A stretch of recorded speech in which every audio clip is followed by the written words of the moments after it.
जम्मू काश्मीरमध्ये झालेल्या दहशतवादी हल्ल्याचा निषेधार्थ गुरुवारी विरार स्थानक येथील जुना रेल्वे ब्रिज येथे उद्धव ठाकरे शिवसेनेकडून जोरदार निदर्शने करण्यात या भ्याड हल्ल्याचा तीव्र निषेध करण्यात आला। मागील काही महिन्यांपासून जम्मू काश्मीरमध्ये सातत्याने दहशतवादी हल्ले होत आहेत। या हल्ल्यात निष्पाप नागरिक भारतीय जवान शहीद होत आहेत। केंद्र सरकार हे हल्ले रोखण्यासाठी निष्फळ ठरत असल्याने केंद्र सरकार विरोधात देखील यावेळी शिवसेना उद्धव बाळासाहेब ठाकरे पक्षाचे कार्यकर्त्यांनी जोरदार घोषणाबाजी केली आहे। शिवसेना पालघर जिल्हा प्रमुख पंकज देशमुख यांच्या सूचनेनुसार व विरार शहर प्रमुख उदय जाधव यांच्या नेतृत्वाखाली तसेच शहर प्रमुख गणेश भायदे यांच्या उपस्थितीत भर पावसात झालेल्या आंदोलनात युवा सेना महिला आघाडी तसेच कार्यकर्ते मोठ्या संख्येने सहभागी झाले होते। यावेळी शिव वाहतूक सेनेचे आनंद चोरगे, महिला शहर संघटक शीला लष्करे, शहर समन्वयक प्रसाद मिरळेकर, शहर कार्यालय प्रमुख सुनील चव्हाण व इतर पदाधिकारी तसंच कार्यकर्ते उपस्थित होते। जाणून घेऊया या संपूर्ण निषेधाबाबत शिवसैनिकांना यावेळेस काय म्हणायचे। सर्वप्रथम भारतीय सीमेवर जम्मू काश्मीरमध्ये दोडा यामध्ये भारतीय जवानांवर जो हल्ला झाला आहे त्या हल्ल्यामध्ये 14 शहीद जखमी 4 जवान शहीद झालेत आणि ह्या भ्याड हल्ल्याचा आम्ही निषेध करतोय। तसेच आपली जी थापा सरकार आहे 56 इंच छाती सरकार आहे ती 56 छाती गेली कुठे? जर पाकिस्तान सरकार भ्याड शत्रू आपल्या भ्याड हल्ला करतोय, आपले जवान वारंवार शहीद करतोय। आता गेल्या 2 दिवसामध्ये पुलवामामध्ये कॅप्टन आणि 5 जवान शहीद झाले। म्हणजे असे भ्याड हल्ले वारंवार होत असतात आणि आपला जे 56 इंच छाती म्हणतो आपण, जे आपले देशाचं संरक्षण म्हणतो आपण, ते आहेत कुठे? गॅरंटी यावर आता थेट निशाणा कोणावरती आहे? जे सांगा होते निवडणुकीमध्ये गॅरंटी आमचे जवान शहीद होतात, हीच का गॅरंटी? नमस्कार, जय महाराष्ट्र। मी उदय जाधव, शिवसेना शहरून विरार। आपल्याला माहिती असेल की 2 दिवसापूर्वी मागील 2 दिवसापूर्वीच एक आपण संरक्षण आपला भारतीय देशाच्या वतीने ज्या ठिकाणी दोडा इथं मोठा हल्ला झाला आणि त्या लोकांनी आपले 4 जवान शहीद झालेत। सर्वप्रथम आम्ही शिवसेना विरार शाखेच्या वतीने या ठिकाणी निषेध नोंदवतोच, पण सर्वप्रथम जे आज जवान शहीद होतात, मागील बरेच दिवस जातात या ठिकाणी काश्मीरमध्ये जे हल्ले होतात त्यामध्ये आपले जवान शहीद होतात, त्या सर्व जवान शहीदांना आमच्या शिवसेना विरार शाखेच्या वतीने सर्वप्रथम आम्ही श्रद्धांजली अर्पण करतो। आणि आता इतकं सांगू इच्छितो की जसं आता आपण सांगत होतो मागील सरकार आता तयार झालं आहे आणि सरकारने सांगितलं होतं की 56 इंची छाती किंवा गॅरंटी सरकार काहीतरी गॅरंटी देत होते। आज ती गॅरंटी सरकार जसं सरकार बनलं त्यात आता हल्ले सुरू झालेत। हे नक्की याच्यामध्ये सरकारचं अपयश म्हणायचं की नक्की काय, की कुठलं प्लॅनिंग होतं, प्लॅनिंगचं सरकार झालेलं आहे का? आणि जर असं होत असेल तर आमच्या जवानांनी, संरक्षण मंत्री असतील किंवा पंतप्रधान असतील, हे कुठे आहेत? त्यांची भूमिका काय?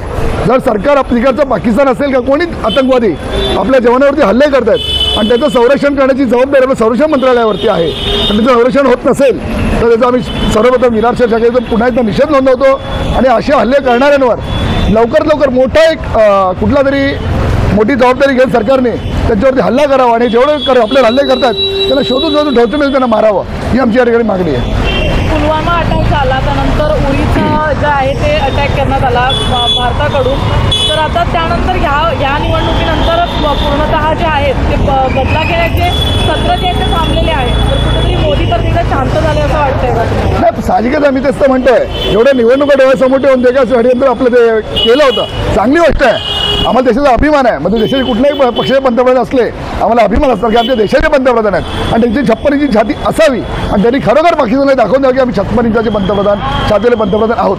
पण आज जे हल्ले होत आहेत आणि त्याच्यामध्ये आमचे जवान शहीद होत आहेत, कुठेतरी आज आई आपल्या मुलाला गमावते, बायको आपल्या नवऱ्याला गमावते, मुलं आपल्या बापाला गमावत आहेत। हे फक्त जवान कुठल्या भरोश्यावर जात आहेत? आपल्या देशात संरक्षण मंत्रालयाच्या, आपल्या देशात पंतप्रधानाच्या भरोश्यावरती संरक्षणासाठी त्या ठिकाणी उभे आहेत। आणि जर असे हल्ले होणार असतील आणि आमचे जवान त्या ठिकाणी शहीद होणार असतील तर आम्ही या गोष्टीचा सरकारचा सुद्धा आणि त्या पाकिस्तान जे काही ठिकाणी करतात आतंकवादी हल्ले आहेत त्याचा आम्ही निषेध नोंदवतो। या गोष्ट नक्की सांगू इच्छितो की जो आपला हल्ला झाला आहे, आम्ही कुठल्याही प्रकारे सरकारला दोष देण्यासाठी या ठिकाणी आलेलो नाही आहोत, किंवा सरकारची भूमिका काय हे जाहीर करावं सरकारने आणि जास्तीत जास्त लवकर ज्यांनी आमच्या जवानांवरती हल्ले केलेत त्याच्यावर मोठी कारवाई घ्यावी हे आमचं म्हणणं। याच्यामध्ये कुठलंही राजकारण करावं किंवा सरकारला कमीपणा दाखवावं हा आमचा हेतू नाही।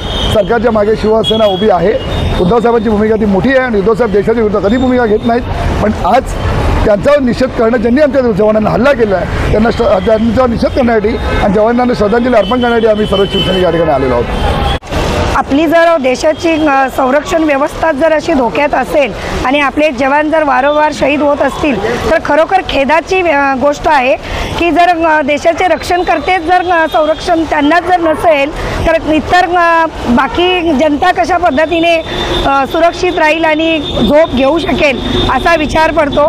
आणि खरोखर म्हणजे निषेध करण्यासारखं नाही, खूप गलिच्छ असं वाटतं की आपल्या सरकार जे केंद्र सरकार जो आपल्याला आशा व्यक्त करतो प्रत्येक वेळेला की आपण जवानांचं रक्षण करू, हे करू ते करू, पण ते निव्वळ फेक आणि फेक दिसतं आहे। कारण वारंवार असे हल्ले होणं चुकीचं आहे। आणि खरोखर आता उदयभाऊ म्हणाले त्या पद्धतीने एखाद्या आईचा मुलगा देशासाठी शहीद होतो, त्या आईवरच माहिती की आईला काय दुःख वेदना होत असतील, त्या पत्नीलाच माहिती की तिचा संसार अर्धवट मोडलेला असतो, ती देशाच्या संरक्षणासाठी आपल्या पतीला निश्चिंतपणे दिलेलं असतं आणि त्या पत्नीलाही माहिती की ती काय वेदना असते। आणि त्या मुलांना, ज्या मुलांचे वडील शहीद होतात त्या मुलांना माहिती की त्यांच्या डोक्यावरचं जे वडिलांचं छत असतं ते हरवलेलं असतं, त्या मुलांनाच वडिलांची किंमत कळते।